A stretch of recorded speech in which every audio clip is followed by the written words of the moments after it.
A inteligência artificial começou a ganhar espaço em praticamente todos os setores. Mas na saúde a conversa é diferente. Aqui não estamos apenas a falar de produtividade ou automação, falamos de decisões clínicas, tempos de resposta e, em muitos casos, de melhores resultados para os pacientes. Mas este avanço também levanta perguntas inevitáveis. Como é que estas ferramentas entram num ambiente hospitalar sem comprometer privacidade ou segurança? Até onde pode a tecnologia apoiar médicos e profissionais de saúde? E quando é que deixa de ser apenas uma ajuda para passar a fazer parte do próprio processo clínico?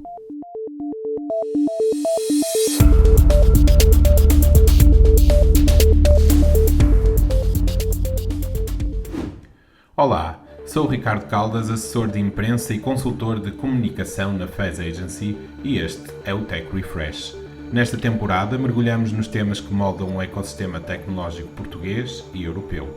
Para nos ajudar a perceber melhor este tema, trago a este podcast Diogo Reis, diretor de Data Intelligence da Glint Life, uma empresa portuguesa que desenvolve tecnologia para hospitais, farmácias e outros contextos clínicos e que tem vindo a trabalhar a aplicação prática da inteligência artificial no setor da saúde.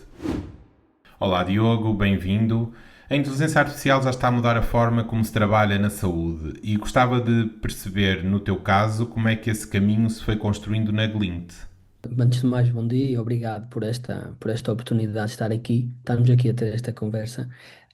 E se calhar para responder essa pergunta começava mesmo pelo início de quem sou, como é que isto tudo começou, e depois daí acabar nesta componente da inteligência artificial. O meu nome é Diogo Reis, sou licenciado em Engenharia Informática com MBA em Gestão e Finanças. E desde o meu início do percurso profissional, hum, eu sempre trabalhei ligado à área da saúde, sempre trabalhei ligado à área dos sistemas de informação para a saúde. Comecei já lá há muito tempo atrás como programador e como a desenvolver soluções para dentro de um hospital, e depois a minha carreira foi evoluindo, seja para a direção de sistemas de informação dentro de um hospital, seja depois mais tarde como diretor de sistemas de informação da SPMS, e havia aqui um bichinho de tentar ver como é que funcionava também o lado. Eu sempre fui muito empreendedor, fosse no que fazia, fosse na forma de pensar as coisas, e então depois aceitei um desafio de começarmos uma coisa chamada Prológica na altura, saúde, e começamos, e portanto começou-se a criar uma empresa que encontrou o seu espaço de raiz, virada para o tema dos dados e virada para o tema da inteligência artificial na saúde. Criou-se um caminho de soluções tecnológicas e de abordagens tecnológicas que depois tiveram aceitação por parte do mercado, ou seja, o mercado reagiu bem e foi adquirindo e fomos entrando em vários clientes, em várias soluções, e que depois culminou com a aquisição por parte, na altura, da maior concorrente, que decidiu fazer uma oferta aquisitiva, que foi a Glint, e comprou 100% do capital da Prológica, e a Prológica passou a ser, ou passou a denominar-se Unidade Prológica, e o que existia da área de data por parte da Glint para a saúde passou-se a denominar-se uma Unidade de Data Intelligence dentro do universo da Glint, que não é mais do que a fusão daquilo que era a oferta tecnológica e o know-how tecnológico que a Prológica tinha com aquilo que a Glint também tinha, e portanto juntaram-se os dois maiores players e ficaram ainda mais fortes para ter aqui uma oferta. Agora, olhando também para o mercado ibérico, olhando para o mercado internacional no sentido de expansão, que dificilmente cada uma delas isoladamente conseguiria fazê-lo por motivos diferentes.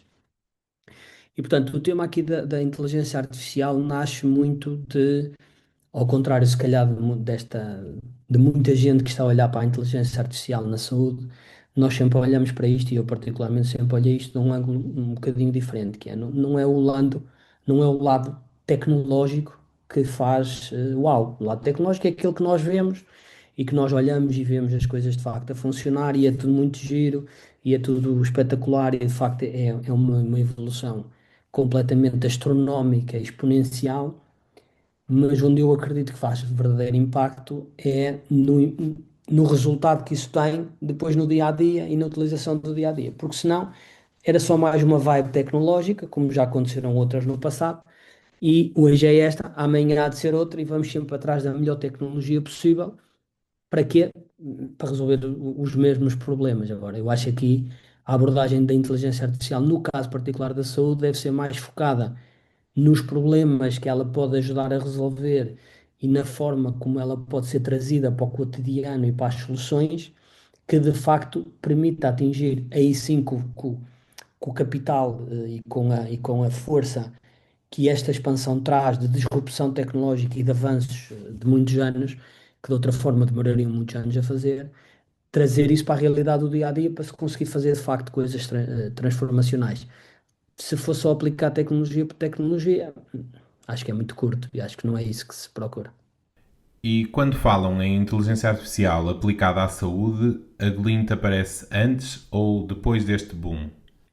Não, não, começou antes, começou antes. Começou antes que começou por aquilo que eu acho que é onde se deve começar. Começou precisamente pelo conceito de ter dados. Ou seja, não há boa inteligência artificial com maus dados, ninguém vai conseguir fazer nada se a qualidade dos dados e se a universalidade dos dados não estiver presente. E isso foi onde de facto começou o verdadeiro ponto da transformação. Foi porque nós nos centramos em ter o maior volume de dados possíveis com a maior relevância, seja clínica, seja administrativa, seja processual, seja financeira, seja de todos os universos que se possam imaginar de dentro das instituições de saúde, nomeadamente hospitais, que são as figuras maiores e que têm maior impacto do ponto de vista da gestão da saúde, um, e começar a ter essa multiplicidade de dados que depois, se forem bem combinados e forem bem correlacionados, então nós chegamos à relação de um mais um não dá dois. Um mais um pode dar três, pode dar cinco, pode dar um fator exponencial, porque eu vou descobrir coisas que de outra maneira não conseguiria descobrir pela análise simplesmente departamental de um tema. Ok? E portanto, a verdadeira transformação começou aí, começa aí, no nosso entender, e é esse que é de facto o verdadeiro alicerce de tudo. Depois, sim, a inteligência artificial entra como tecnologia que acelera, como tecnologia que potencia, mas uma visão, um caminho, uma ideia. Ou seja, antes de serem especialistas em inteligência artificial, são especialistas no tratamento de dados. E como é que a Glint Life se diferencia nesta área? O primeiro ponto de diferenciação é precisamente de nós garantirmos que vamos ter bons dados para injetar nos melhores modelos. Ou seja, se eu tiver os melhores dados possíveis, que me permitem ter uma melhor representatividade da informação que eu preciso para tomar boa decisão.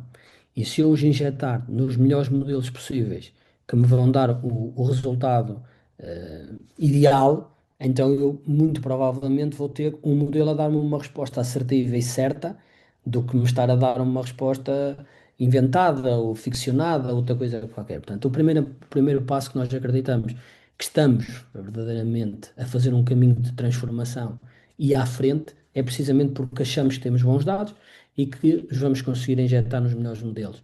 O segundo é porque nós acreditamos que os modelos e esta inteligência artificial tem que fazer sentido para o profissional de saúde e, portanto, tem que estar onde o profissional de saúde, seja o profissional de saúde, médico, enfermeiro, administrativo, gestor, vamos considerar estes todos como profissionais de saúde dentro do universo do que é tratar a saúde ou gerir a saúde, estas ferramentas têm que estar onde elas são mais necessárias, no dia a dia, nas plataformas que eles já estão a usar, têm que trazer este fator adicional para onde já existia a prática, para o universo onde ela era necessária.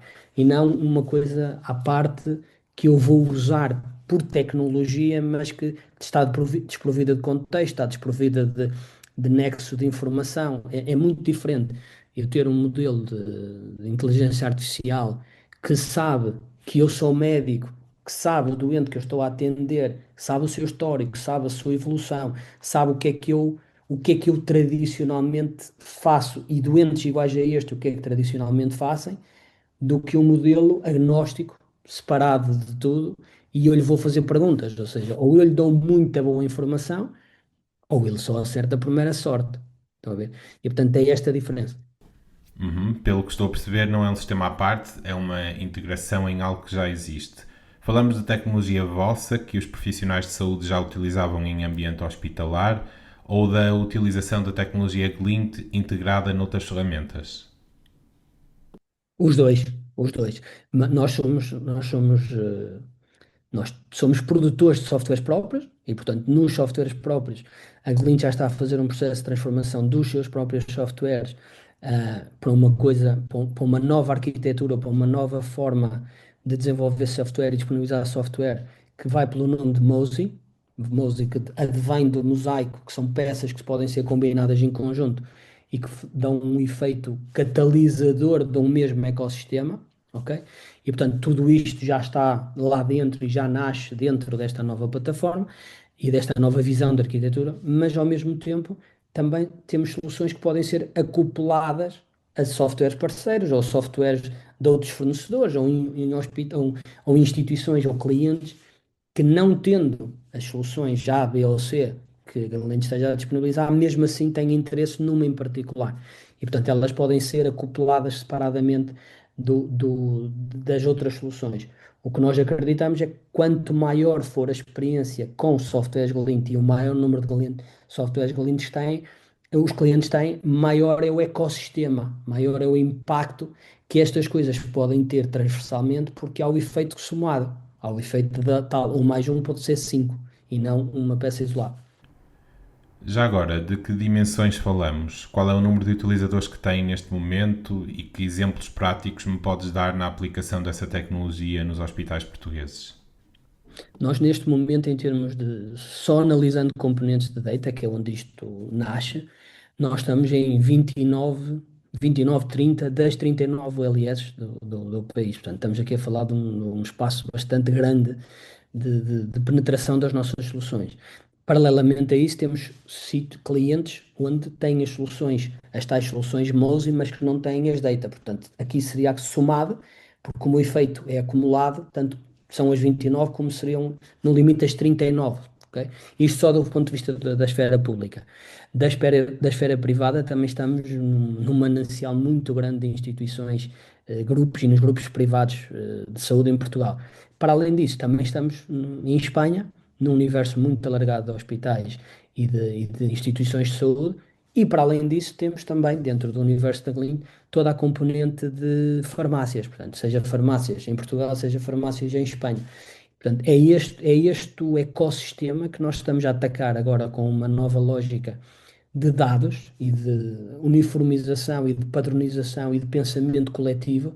E, portanto, eu atrevo-me a dizer que não existe nenhuma entidade ou nenhuma instituição que dentro da esfera da saúde tenha, pelo menos Portugal e Espanha, ou Portugal, que tenha o poder de dados e o know-how de dados e o know-how da prática clínica, administrativa, processual, económica ou financeira como a Glint tem.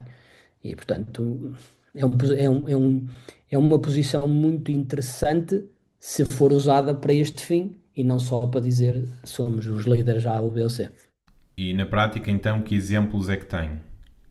Nós já estamos a desenvolver, já temos algumas soluções implementadas na ótica da inteligência artificial, que, por exemplo, antever picos de afluência à urgência, antever impactos e potenciais simulação de afluência de listas de espera para a consulta ou listas de espera para a cirurgia, onde nós podemos simular e testar usando a inteligência artificial o impacto que tem, por exemplo, se houver um boom de procura de consultas, qual é o tempo que eu vou demorar a dar resposta a toda a gente, como se eu contratar mais um ou dois médicos, qual é o impacto que isso tem no bottleneck, um ou dois profissionais de saúde, e este impacto não é o impacto direto, porque às vezes nós achamos para isto, ok, isso mete-se no Excel e faz.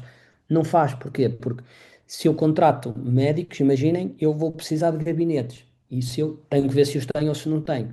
E se eu contrato e depois vou ter mais gente a fazer pedidos de meios complementares de diagnóstico, se eu não tiver uma cadência de resposta, vai bater noutro sítio, mas vai bater. Estão a ver? E portanto, é esta análise que humanamente é muito difícil de fazer porque não se consegue ter uma perspectiva real, de cabeça, nem fecheiros de Excel, de todo o universo. Estes são dois exemplos. Depois, dentro da área clínica, temos o risco de agravamento do quadro clínico dos doentes. por exemplo, em que nós estamos a analisar em tempo real todos os dados dos doentes que estão dentro de uma instituição e estamos a perceber qual deles é que está com uma tendência maior de agravamento e vamos dando alertas desses fatores. Temos a questão, por exemplo, de fazer resumos dos doentes. Quando os doentes, imaginem, um doente vai a uma urgência hospitalar, o médico está a vê-lo pela primeira vez, não sabe quem ele é. E nós podemos fazer resumos inteligentes daquilo que foi o doente até hoje, para que o médico tenha uma percepção, o médico e o enfermeiro possam ter uma percepção mais rápida do doente que está à sua frente. E no dia a dia, por exemplo, usando a lógica dos Agentix, nós podemos estar, enquanto o médico está a fazer o seu tratamento de um doente e a sua ronda médica e tudo, nós podemos ter agentes que estão, por exemplo, a preparar ou ir acelerando o processo de uma alta, o processo de o médico deu uma alta e agora é preciso disputar um conjunto de pedidos para vir limpar, para vir tal, para que a cama fique disponível, porque já vai entrar outro doente que já sabemos quem é. Portanto, há toda uma lógica de assistentes virtuais, por assim dizer, que nós podemos e que estamos hoje a implementar e que são altamente potenciadores da dinâmica do dia a dia. Pegando na questão dos tempos de espera nas urgências, um dos principais problemas identificados do SNS, como é que esse exemplo de que me falaste funciona na prática? Nós conseguimos correlacionar fatores internos e fatores externos, e conseguir perceber, por exemplo, se eu estou a ter muitos doentes que não estão a ter, exemplo, consulta nos cuidados subprimários por motivos vários, ou não estão a ir às consultas, ou não estão a ter médico de família. Eu já sei que há alguma predisposição para num X período de tempo eles estarem a entrar numa urgência hospitalar. Portanto, cruzando estas dimensões, dá para antecipar isso.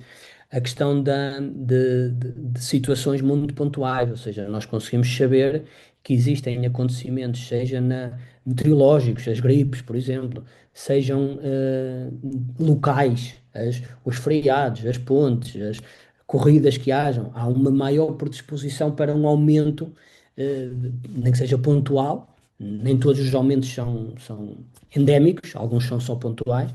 Nós podemos conseguir, correlacionando essas dimensões todas, estar a perceber que pode haver um pico potencial naquela altura. O facto de eu trazer essa informação para mais cedo permite que o serviço possa gerir não só aquilo que é hoje a sua afluência e os doentes que estão lá hoje, como o seu staffing, portanto, eu saber se tenho o staffing certo ou não, e começar a perceber se eu tiver maior tempo a dar alta a estes doentes, se de facto o pico acontecer, então eu vou ter um problema. Portanto, não, é quase como estar a dar uma informação daquilo que pode ser o futuro a curto prazo, estamos a falar de 24 horas, estamos a falar de 48 horas, porque mais do que isto também não tem efeito nenhum, mas permite trazer alguma previsibilidade para uma coisa que é altamente improvável, porque entrar ou não entrar na urgência é improvável, não controlamos os fatores todos. E, portanto, é deste tipo de coisas que nós estamos a falar. Não há uma lógica de acerto, nem se procura uma lógica de acerto de ver se entraram 5 e o modelo tinha previsto 5. Não é esse o efeito. É mais o efeito de estar alerta para coisas que estão fora de um controle e que de repente eu as materializo num pico de consulta. Já no pico das consultas, da fluência à urgência, já no pico da consulta ou de lista de espera para a cirurgia, já tem muito mais que a ver com a capacidade de execução. Ou seja, se eu tenho uma capacidade de execução de X consultas por dia, que depois dependem de X exames, ou dependem de X análises, ou dependem dos X fatores, para voltarem a ter a segunda, se eu começar a ter procura, porque nos cuidados primários os doentes vão sendo referenciados para a consulta de especialidade, começa a haver um aumento da procura e vai-se conseguindo perceber que as duas coisas não seguem a mesma tendência. A ver, ou seja, se houver uma maior tendência de procura e uma diminuição da capacidade de execução, então nós já sabemos que vai haver um impacto, já sabemos que vai haver um problema, só não sabemos é quando. E aí os modelos conseguem ajudar a antecipar quando é que eu começo a ter, e por exemplo, agora com as questões das mudanças, em que os doentes podem ter um vale para ir fazer a outro sítio e é o hospital que paga, isto tem impactos financeiros. Porque o hospital, de repente, pela sua própria inoperância, está a gerar uma despesa adicional até que ele próprio preveu, quando tinha uma capacidade instalada. Portanto, não só não consegue executar a sua capacidade instalada, como ainda fica com uma despesa que vai ter que pagar para outros fazerem. Portanto, isto acaba por ser fatores muito interessantes com benefício para o doente. Porque no final do dia, o doente quer é ser atendido, quer é ser tratado. Portanto, no final do dia, esse é que é o benefício final. Esses dois casos já estão a ser utilizados nos hospitais públicos? Já estão a ser utilizados em hospitais públicos, com estas particularidades que eu aqui falei, não estão em utilização em todos eles, porque também aqui a maturidade com que se olha e com que se gera com base em dados também é muito importante, ok? Ainda estamos, todos nós dizemos que queremos gerir com dados, mas nem todos nós temos a sensibilidade para o que é gerir com dados. Gerir com dados significa que eu primeiro vou ver as evidências, eu primeiro vou ver a informação e não vou de feeling, não vou de sentimento ou de achismo, vou com base em alguma informação. E nós ainda estamos a ajudar algumas instituições a fazer essa transposição, mas sim, já temos isto em funcionamento. Quando falamos em tecnologia de IA na saúde, por vezes há uma certa resistência por parte dos profissionais em utilizá-la, muitas vezes por receio de comprometer dados críticos ou privacidade. Como é que isso combate e que garantias de segurança é que vocês dão? O primeiro ponto é nós somos dos primeiros a reconhecer que o tema da privacidade e da segurança dos dados é fundamental, seja para uma sensação de segurança, seja para uma efetiva segurança. Ok? Portanto, seja a sensação, seja a efetividade, ambas são importantes. E, portanto, nós quando desenhamos todas estas arquiteturas e quando desenhamos toda esta lógica de inteligência, assumimos um pressuposto que nem sempre é fácil de manter, porque significa que nós não podemos ir ao mesmo ritmo do que se vê nos grandes players mundiais de inteligência artificial, porque o nosso pressuposto é nós fazemos tudo on-premise, ou seja, a nossa lógica é os dados nunca saem da instituição, os dados nunca saem do sítio onde sempre estiveram, nós damos-lhes é uma utilização adicional, ok? Utilização essa que não é diferente de eu mostrar num ecrã diferente ou mais um ecrã de dados onde o médico está a olhar. Ok? Essa é a primeira premissa. A segunda premissa é nós não acreditamos em modelos de inteligência artificiais autónomos. Ok? Nenhum dos nossos modelos de inteligência artificial trabalha autonomamente e trabalham todos com um conceito que para nós é fundamental, em inglês é human in the loop, ou seja, é o profissional que toma efetivamente as decisões e que faz com que o processo avance ou não avance. Nada avança sem nada disso. Um exemplo muito simples, nós podemos ter o algoritmo que vai preparando, o agente que vai preparando uma nota de alta, mas a nota de alta não existe enquanto o médico não disser, sim senhora, esta é a minha nota de alta. Porque é isto que estamos aqui a falar, ou seja, o sistema pode, no limite amanhã, sugerir que um exemplo, um doente perante uma determinada evolução de saúde, uma determinada informação, até tenha o próximo passo, seja, por exemplo, ir fazer um raio-x, mas o sistema não prescreve o raio-x. O sistema sugere ao profissional de que, aparentemente, pelos motivos A, B, C, D e E, o próximo passo clínico seria a prescrição de um raio-x para a avaliação do quadro clínico. Mas o profissional é que toma efetivamente a decisão. Portanto, estas duas coisas, penso eu, respondem ao tema que estávamos aqui a falar e para nós são essenciais, são bússolas da nossa estratégia. E quando é que estes sistemas deixam de ser ferramentas e passam a ser um colega, por exemplo? Já está a acontecer, vai sendo cada vez mais potenciado e nós temos que saber reconhecer que hoje estas ferramentas estão-nos a ser apresentadas, ou estas tecnologias estão-nos a ser apresentadas de uma forma absolutamente avassaladora. Todos os dias sai uma coisa nova que faz um espetáculo qualquer e todos os dias há um fogo de artifício, algures. Ok? É assim que isto está a evoluir. Mas no final do dia, isto também cria uma sensação de dúvida, cria uma sensação de incerteza, cria uma sensação de insegurança faça tudo isto, porque é demasiado rápido. Nós nunca tivemos uma evolução tão rápida num tão curto espaço de tempo. Portanto, o que nós estamos a fazer é precisamente que nós não usamos a tecnologia pela tecnologia, o fogo do artifício pelo fogo do artifício, ok? Tem que fazer sentido fazer a festa, para que nós possamos usar o fogo de artifício, ok? Portanto, o que nós fazemos é trabalhamos com o profissional no sentido de identificar aonde é que isto faz sentido, aonde é que isto ajuda, aonde é que isto pode exponenciar a prática clínica ou a prática de gestão, e aí sim, então trazemos a tecnologia. Um exemplo muito flagrante, que é muito fácil de ver, não faz sentido, todos nós, acho eu, aceitarão, não faz sentido eu estar a usar Vamos imaginar que nós temos uma instituição, um hospital, que tenha um processo manual de preenchimento de faltas. Ou seja, se eu faltar ao trabalho, preencho uma folha. Não vou usar um agente de inteligência artificial para pegar na folha em papel e a transcrever para um sistema informático. Não é uma utilização diferenciadora do assistente virtual. É claro que ele faz isto, mas o impacto maior não é este. O impacto maior é perceber, ok, há um padrão.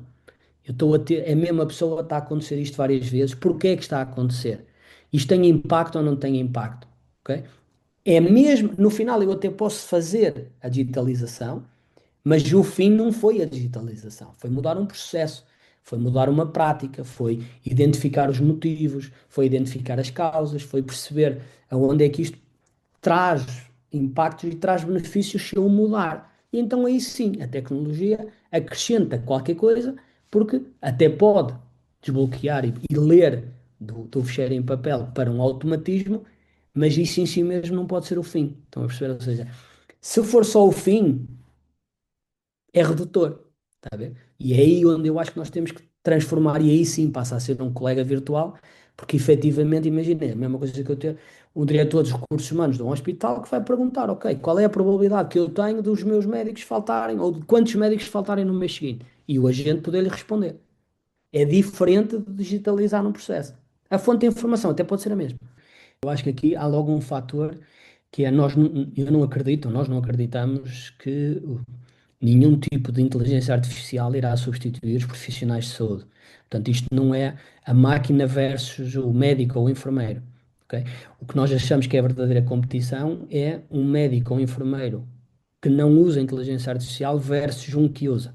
E aí sim vai haver uma grande diferença. Ou seja, aqueles que conseguirem aprender a usar e trouxerem essas capacidades para o seu dia a dia, então vão ter um leverage muito grande, vão ter um incremento muito grande face aos outros que não usem. O mesmo se passa nas instituições.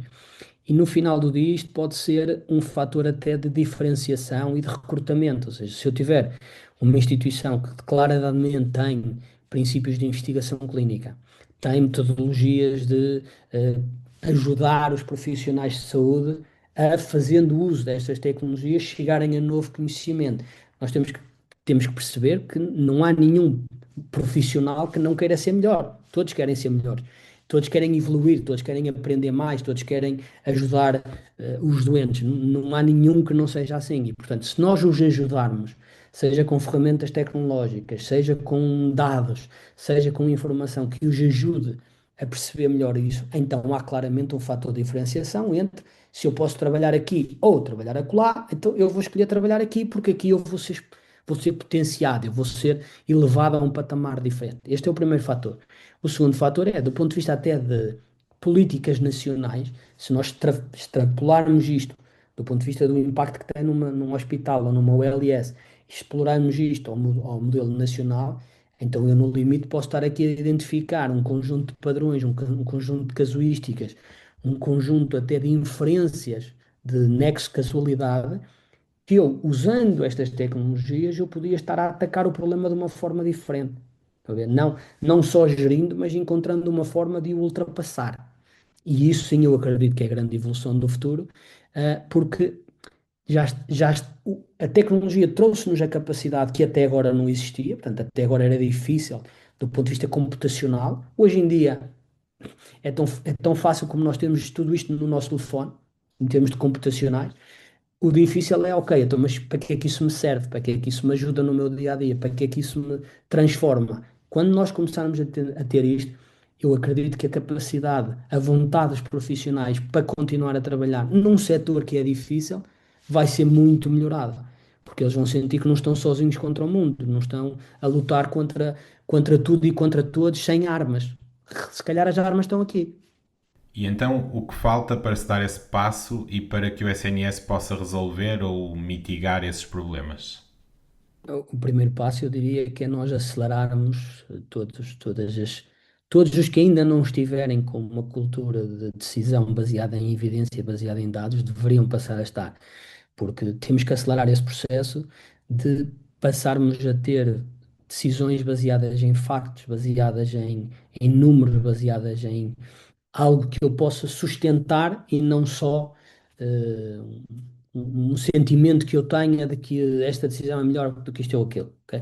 Portanto, esse era o primeiro passo. O segundo passo é conseguirmos ter uma capacidade de, de aceleração de tecnologias. Ou seja, o SNS não é por natureza, não é um polo fácil para testar tecnologias, para testar inovação, para começar a fazer coisas, ok? Porque há aqui todo o ecossistema está montado, seja ele do ponto de vista político, seja do ponto de vista estrutural, está montado com muita burocracia, com muito processo, com muitos agentes de decisão, com muitas etapas, até do ponto de vista aquisitivo. Ok? E não estamos aqui a falar de valores, estamos a falar de coisas às vezes simples, mas é um processo difícil de chegar até lá. E portanto, esse seria o segundo passo. O terceiro passo é também ainda estamos numa curva de aceleração daquilo que são as soluções com verdadeiro impacto. Ok? Nós estamos aqui numa hype sobre tudo é giro, tudo é fogo de artifício, tudo faz tudo, mas na prática as pessoas também ainda não estão a ver grande coisa.